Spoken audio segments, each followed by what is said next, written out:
Okay, hello everyone. So in this video, we will going to study on how to find the area of irregular figures made up of squares and rectangles.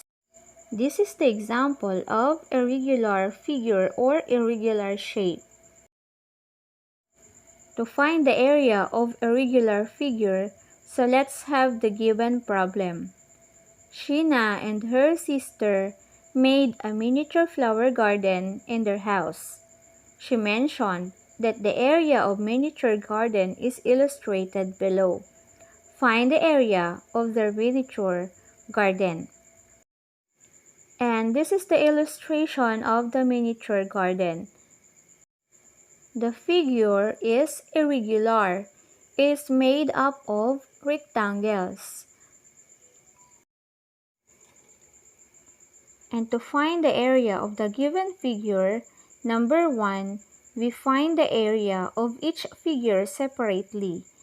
And number 2, add them to find the total area. So we need to find the formula of the area of the rectangle. And now this is the formula.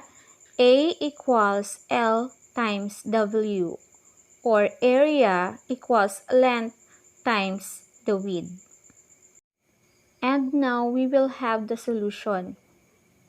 As you can see on the given figure, we have two rectangles. Okay, the first one is red and the second one is yellow. Okay, rectangle 1 or the first rectangle is the red one, which is the measure of the length is 6 cm and the width is 3 cm. While rectangle number 2 is the yellow and the measure of the length is 12 cm and width is 7 cm. Okay, and then the next step is find the area of the two rectangles.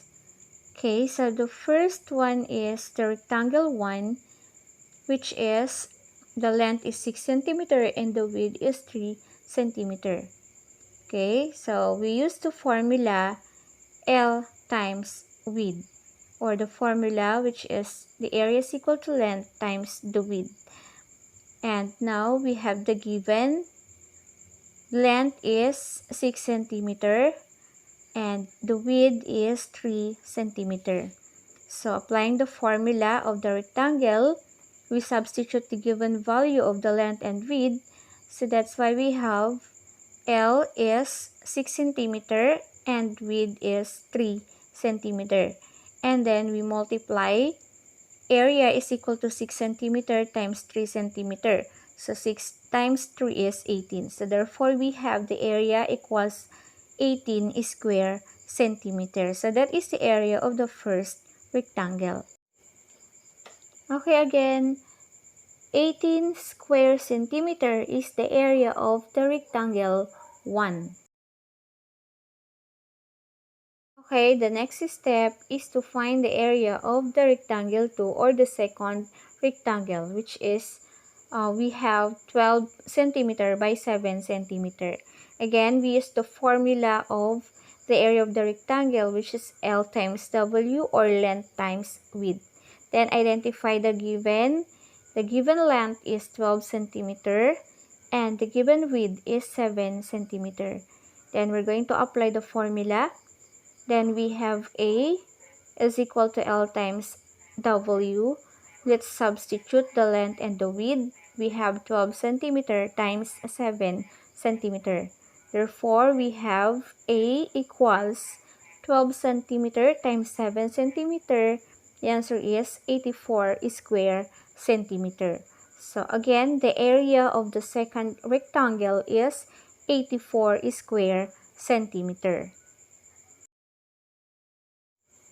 And the next step to find the total area of the given irregular figure is to add the area of rectangle 1 and rectangle 2. And now we have rectangle 1 plus rectangle 2. The area of the rectangle 1 is 18 square centimeter plus the area of the rectangle 2 is 84 square centimeter. So we add 18 square centimeter plus 84 square centimeter, the answer is 102 square centimeter. So that is the total area of the given irregular figure. The area of miniature garden is 102 square centimeter. So that's all for now, and thank you for watching. So for more videos, please don't forget to like, share, and subscribe. Thank you.